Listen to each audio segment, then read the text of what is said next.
ഇന്ന് space science ഒരുപാട് വളർന്നിരിക്കുന്നു. ബഹിരാകാശത്ത് മാത്രമല്ല ചന്ദ്രനിലും ചൊവ്വയിലും വരെ മനുഷ്യരെത്തിക്കാനുള്ള സാങ്കേതിക വിദ്യ ഇന്ന് ലോകത്തുണ്ട്. എന്നാൽ 60 വർഷം മുമ്പ് ഇതായിരുന്നില്ല അവസ്ഥ. അന്ന് ബഹിരാകാശത്ത് ഒരു ജീവിക്ക് ഓക്സിജൻ സിലിണ്ടറും സ്പേസ് സ്യൂട്ടും ഇല്ലാതെ ജീവിക്കാനാവുമോ ഇല്ലയോ എന്ന് പോലും കൃത്യമായ ശാസ്ത്രലോകത്തിന് ഒരു അറിവുണ്ടായിരുന്നില്ല. മനുഷ്യരെ അയക്കാൻ പോകുന്നതിന് മുമ്പ് ബഹിരാകാശത്ത് ഒരു ജീവിയെ അയച്ചാൽ അതിനെന്ത് സംഭവിക്കുമെന്നറിയാൻ പല പരീക്ഷണങ്ങളും നടത്തി നോക്കി. അതിനുവേണ്ടി സോവിയറ്റ് യൂണിയൻ എന്ന ഇപ്പോഴത്തെ റഷ്യ തിരഞ്ഞെടുത്തത് ഒരു നായയെയായിരുന്നു, ലൈക്ക എന്ന പേരുള്ള ഒരു നായയെ. ബഹിരാകാശത്തെത്തിയ ലൈക്കയ്ക്ക് എന്ത് സംഭവിച്ചു എന്നാണ് ഈ വീഡിയോയിലൂടെ പരിശോധിക്കാൻ പോകുന്നത്. Welcome to digital science Malayalam.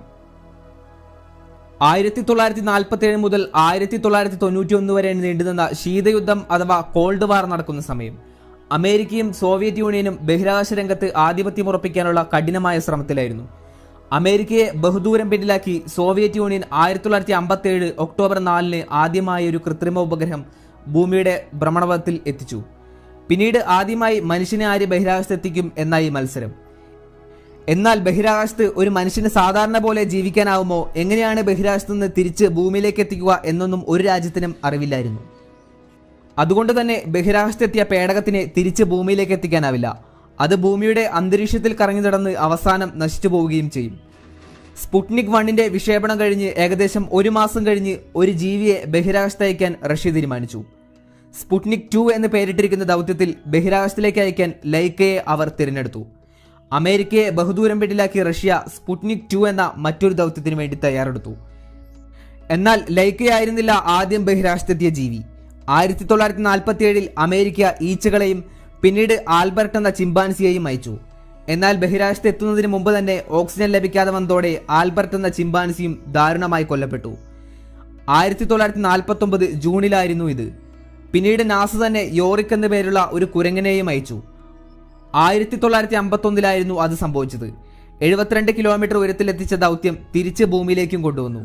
എന്നാൽ ബഹിരാകാശത്ത് എത്തിയതായി കണക്കാക്കണമെങ്കിൽ കുറഞ്ഞത് 100 കിലോമീറ്ററെങ്കിലും ഉയരത്തിൽ എത്തിയിരിക്കണം.